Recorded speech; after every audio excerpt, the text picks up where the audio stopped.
상공 TV 상공이 간다.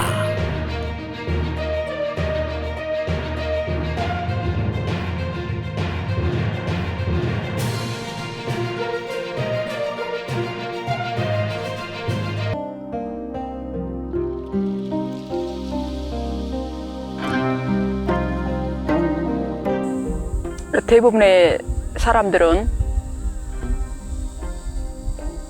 비건 운동을 하는 모든 사람들에게 채식주의자라고 이야기합니다. 그러나 우리가 알고 있는 이 채식주의자라고 하는 것은 단순한 비건을 말하지 않습니다. 삶의 모든 영역에서 우리가 입고 먹고 사용하는 모든 것에 인격이 있다고 생각하는 것입니다. 그리고 그건 그들과 동등한 최소한의 인격에 대한 존중이며 이 지구의 공동체로서 더불어서 함께 행복하게 살아간다고 하는 아름다운 정신운동이기도 합니다.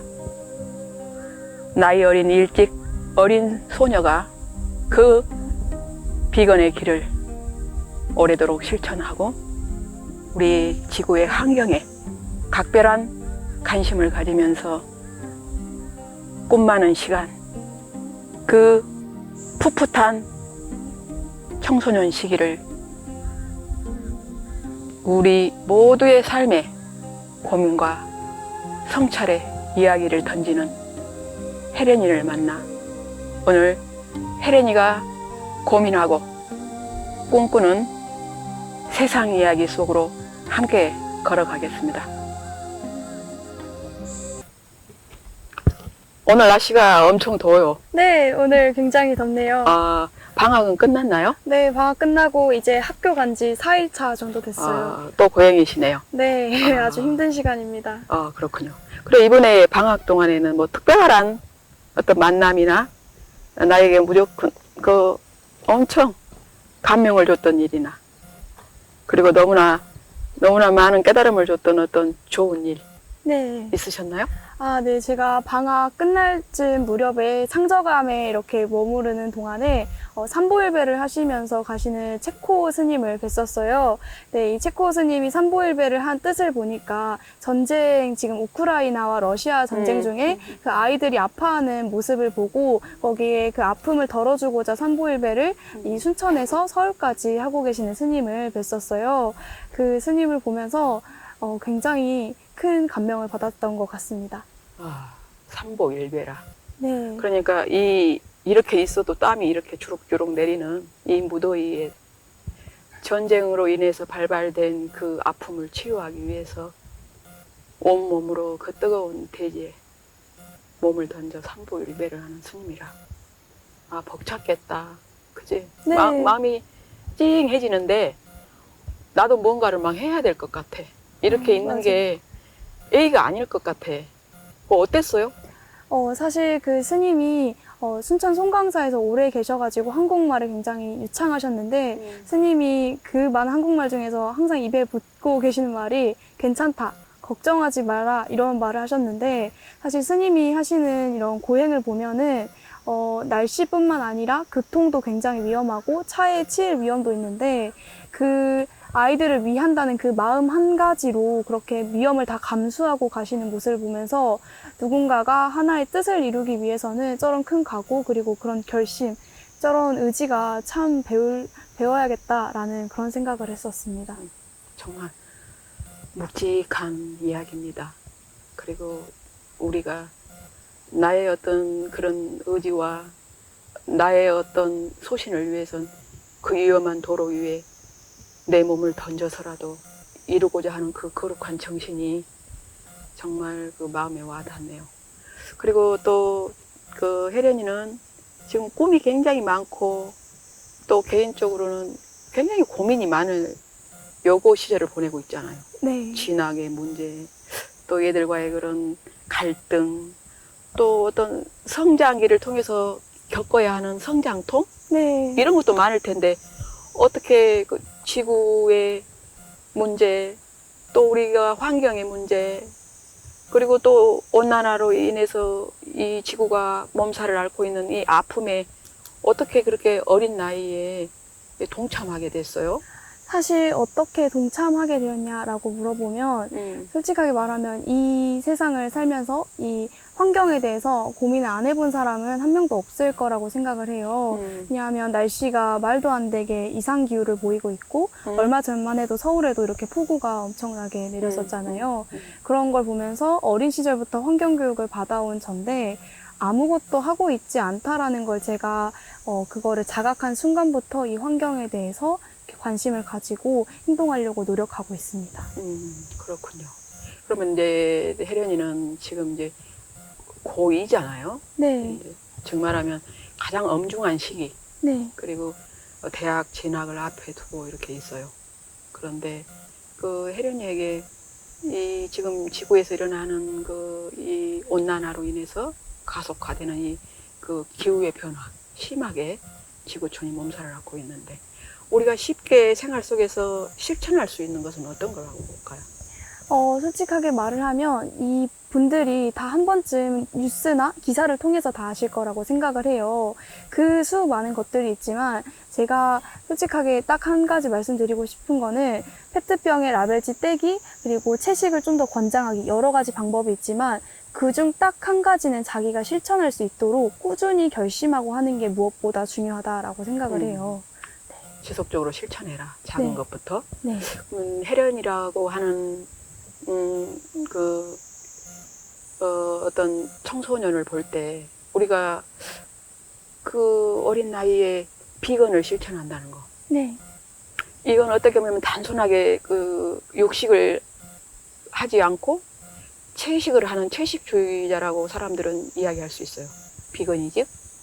채식하는 사람 이렇게 말할 수 있는데 스님 볼 땐 이게 단순한 먹거리의 문제가 아니라고 보거든. 이건 의식의 문제고 또 우리가 더불어서 살아가는 모든 지구촌의 생명을 존중하고 나와 다른 개체들에게까지도 최소한의 권리를 우리가 인정하고 존중해 주자라고 하는 이 생명운동이면서 정신운동이라고 봐줘요. 그런데 이제 우리가 이 점에 대해서 채식주의자라고 하는 이건 결국은 어디에서 비롯되는 이야기일까요? 사실 이 부분에 대해서 생각을 하려면 채식주의자이기 때문에 육식을 저는 아예 안 하고 어류도 먹지 않아요. 하지만 좀 곰곰이 생각을 해볼 거는 제가 육식을 아예 하지 말아라. 물고기를 아예 먹지 말아라가 아니라 우리가 그 먹는 과정에서 오는 그 동식물들의 아픔과 그리고 너무 무차별적이고 그리고 학살에 가까운 수준의 그런 게 있고 이게 도가 지나치기 때문에 이런 거를 실천해야 된다라고 봐요. 저는 이 채식을 하면서 단순히 고기를 안 먹는 게 아니라 이 음식에 있는 성분 표시를 보고 그리고 이 음식이 어디서 왔는지 보고 그리고 제가 입고 있는 것, 먹는 게 어디서 왔고 그리고 어떻게 되고 있는지를 곰곰이 생각해 볼 수 있는 그런 실천 방법이 아닐까라고 저는 생각하고 있습니다. 그러니까 우리의 일상에 모든 보편적으로 실행되고 있는 그 영역에서 우리가 무엇을 먹고 또 그 음식이 어디로 왔으며 그리고 우리가 그것을 어떠한 소비를 하고 있는가에 대한 우리가 고민을 깊게 한다는 건데 결국 이게 의식의 문제 아니겠어요. 그래서 이 채식주의자라고 우리가 이제 이렇게 단순하게 비건을 이야기하는데 혜련이는 어린 나이부터 이 비건을 실천했다고 제가 알고 있고 또 그렇게 생각하고 있어요. 근데 많은 무분별한 그 동물들 또 그 동물들이 또 우리로 인해서 끝없이 또 희생을 가하는 이런 악순환인데 이걸 실천하려면 상당히 그 학생으로서 어려움이 많을 텐데 음식 먹는 게 그 개인적인 관리나 그 음식을 어떻게 이렇게 섭취를 하고 있죠? 사실 채식을 하겠다고 마음을 먹은 게 깊은 생각을 하지 않고 그냥 무조건 해야 되겠다. 여기서 나아가지 않으면 안 되겠다라는 마음으로 이렇게 정말 빠르게 이렇게 급진적으로 선택을 한 거여서 그 선택을 할 때는 제가 앞으로 어떻게 먹어야겠다, 뭘 해야겠다 이런 방향을 아예 설정을 하지 않고 그냥 육류, 어류는 안 먹어 이렇게 하고 이렇게 시작을 했었던 것 같아요. 하지만 이렇게 시작을 하다 보니까 몸의 균형이 아예 깨져서 이런 어려움이 발생하고 있어서 저는 가능하면 지금 현재 우유랑 치즈 이런 거는 유제품을 먹고 있기 때문에 그런 거를 통해서 단백질을 육류를 먹는 사람과 동일하게 이렇게 맞추려고 최대한 노력을 하고 있어요.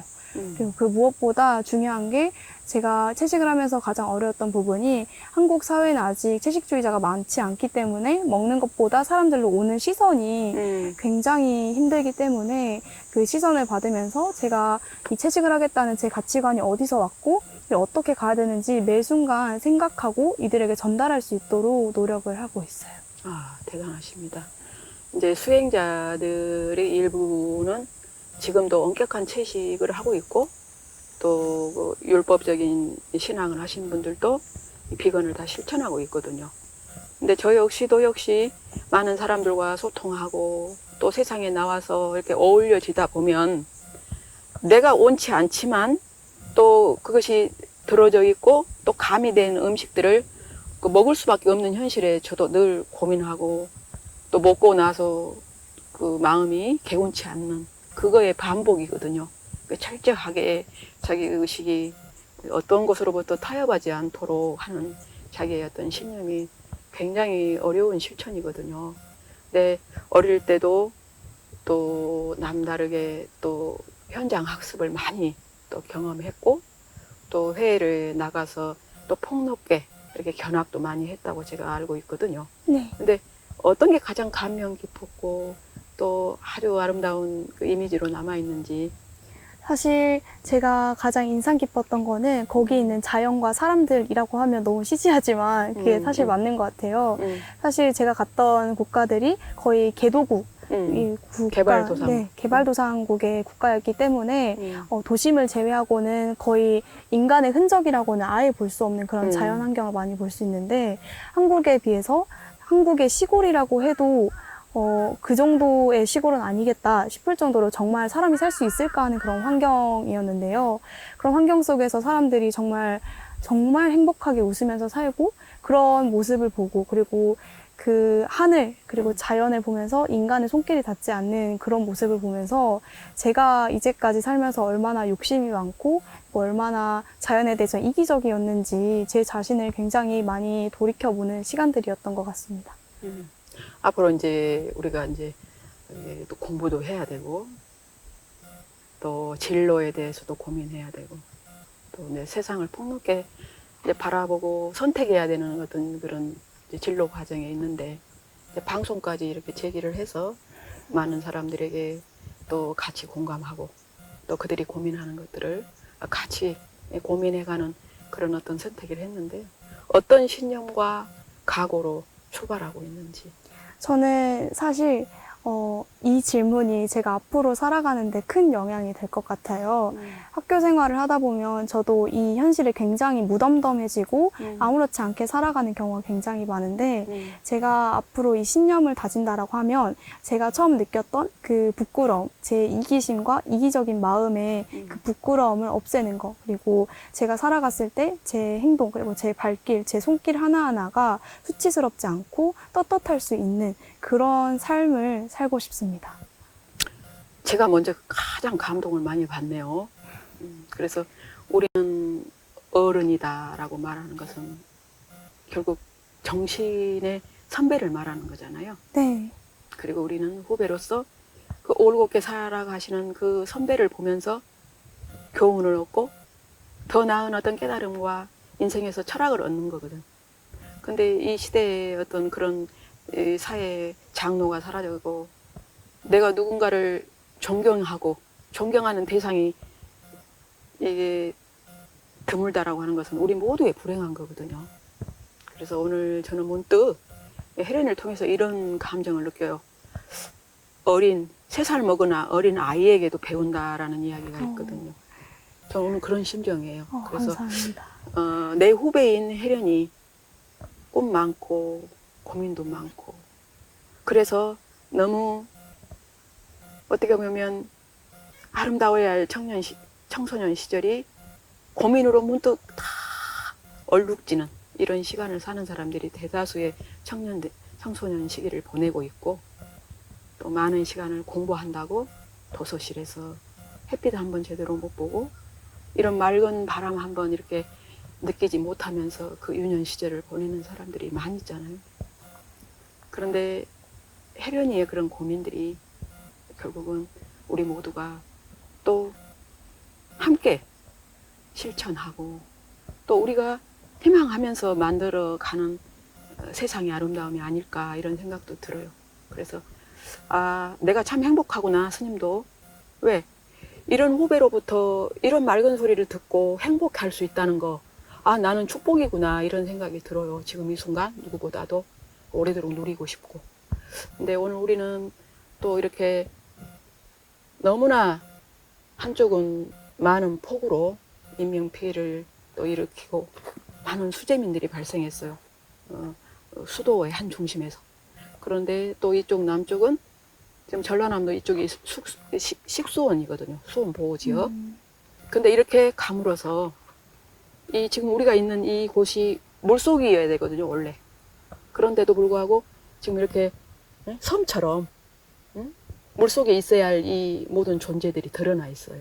이렇게 절대적으로 물이 부족하고 그럼에도 불구하고 우리는 유엔에서 정한 물 부족 나라에 지금 살고 있거든요. 그래서 우리가 앞으로 이런 지구 위의 문제 또 점점점 가속화되고 있는 이 지구 온난화를 극복하는 데 있어서 우리들이 어떤 시선으로 이 지구를 바라보고 그리고 또 우리가 어떤 마음으로 실천해야 될 것인지 가장 중요한 덕목. 제가 생각을 했을 때 사실 많은 사람들이 타인을 봐라, 타인을 생각해라 라고 생각을 하는데 제가 생각하기에는 자기 자신을 이렇게 관조하고 제3자처럼 이렇게 바라보는 능력이 가장 중요하다라고 생각을 해요. 왜냐하면 이 현대 사회의 경우에서는 제가 지금 18살인데도 불구하고 정말 문명이 급격하게 변했다라고 말할 수 있을 정도로 정말 빠르게 변화하고 있기 때문에 그 환경 속에서 자기 자신이 어떤 생각을 하고 그리고 나의 이 생각이 어떻게 미칠까, 어떤 영향을 될까 이렇게 생각하는 게 가장 중요하다라고 생각을 해요. 자기 자신을 바라보는 것에 불과할지 모르지만 그게 자연이 될 수도 있고 옆에 있는 자연으로 고통받고 있는 사람이 될 수도 있고 그 영향력이 다 실천이 가능한 게 바로 자기 자신을 바라보는 시선이라고 생각합니다. 정말 너무나 반듯하고 영민하고 이렇게도 높은 지성을 가지고 여고 시절을 지낸다는 거 너무 애로운 거 아니에요? 너무 외롭죠. 애로우니까 사람이죠. 그죠? 네. 그리고 또 고민을 많이 하는 사람일수록 높은 지성을 가질 수밖에 없고 또 높은 지성의 차원에서 삶을 바라보고 관조하는 사람은 또 애로운 길을 가요. 그렇지만 누군가의 그 애로움은 수많은 사람의 길이 되잖아요. 그래서 우리 미래는 또 이런 앞서가는 지성을 통해서 또 문화가 또 급진전되고 아름답게 꽃피는 거 아닌가 그런 생각을 합니다. 그래서 앞으로 이렇게 좋은 공기 또 아무도 오지 않는 이 수변 지역의 솔바람 소리, 향기, 이 풀벌레의 소리를 들으면서 함께 하고 싶은 사람이 있어요? 저는 사실 이 길을 오면서 느낀 것 중 하나가 제가 광주라고 하는 그래도 도시지만 자연과 가까운 모등산이라는 자연과 가까운 도시에 살고 있어요. 이런 공간에 살면서 광주 시민들은 자연이라고 말을 하지만 다 인간의 손길이 닿아서 굉장히 땅이 바르고 정말 일자로 이렇게 되어 있었어요. 하지만 오늘 걸으면서 길이 이렇게 돌도 있고 나무도 있고 풀도 있고 이런 것들을 정말 많이 느꼈는데요. 이런 걸 느끼면서 저와 또래의 친구들, 이 청소년 친구들이 이 책만 보고 그리고 아스팔트만 보고 그리고 다 바르게 인간의 손길이 닿아 있는 이런 길과 그런 삶이 아니라 이렇게 정말 자연이라고 할 수 있는 이런 공간을 통해서 마음의 휴식을 갖고 그리고 앞으로 내가 어떻게 나아가야 될까라는 그런 생각하는 시간을 함께 가질 수 있으면 좋을 것 같아요. 스님도 이렇게 내려오면서 길이 없는 길, 그걸 이렇게 내려오면서 비로소 균형 잡는 걸 배웠거든요. 혜린이가 이야기한 것처럼 다듬어지고 평탄한 길에서는 이런 게 우리한테 습득이 안 되거든요. 근데 그 비탈 끼고 조금만 부주의하면 금방 넘어져 버리고 꼭 낭떠러지로 떨어져 버린 이곳에서 비로소 나는 정신을 바짝 차리는 맞아요. 집중을 배우거든요. 그렇죠. 네. 그래서 더 많은 우리 청소년들이 책 속에 갇히지 않고 더 넓게 사유하고 또 혜련이를 통해서 많은 사람들이 공감했으면 해요. 저는 오늘 스님은 짧은 시간이지만 혜련이하고 함께하는 이 시간은 오래로 기억에 남을 것이며 엄청 행복했어요. 그리고 내 후배로부터 내가 이렇게 행복해질 수 있다는 거에 이게 정말 벅차요. 너무 감당하기가. 그래서 너무 행복한 시간이었고 앞으로 이제 꾸준한 방송 활동을 통해서 또 스님과 혜련이가 또 함께 꿈꾸는 세상 이야기 그리고 또 많은 사람들에게 또 우리가 어떤 마음의 휴식과 위로를 줄 수 있는 시간 그런 시간을 기대하거든요. 네. 그래서 앞으로 학교 생활도 열심히 또 하시고 네. 또 학교에서도 열심히 또 어린 친구들과 함께 또 소통하고 그들의 어떤 어려움을 또 해결해주는 해결사로서 그리고 또 환경을 지키는 그런 파수꾼으로서 많은 활동 기대하고 그리고 오늘 이렇게 더운 날 호숫가에서 행복했습니다. 네. 감사합니다. 감사합니다.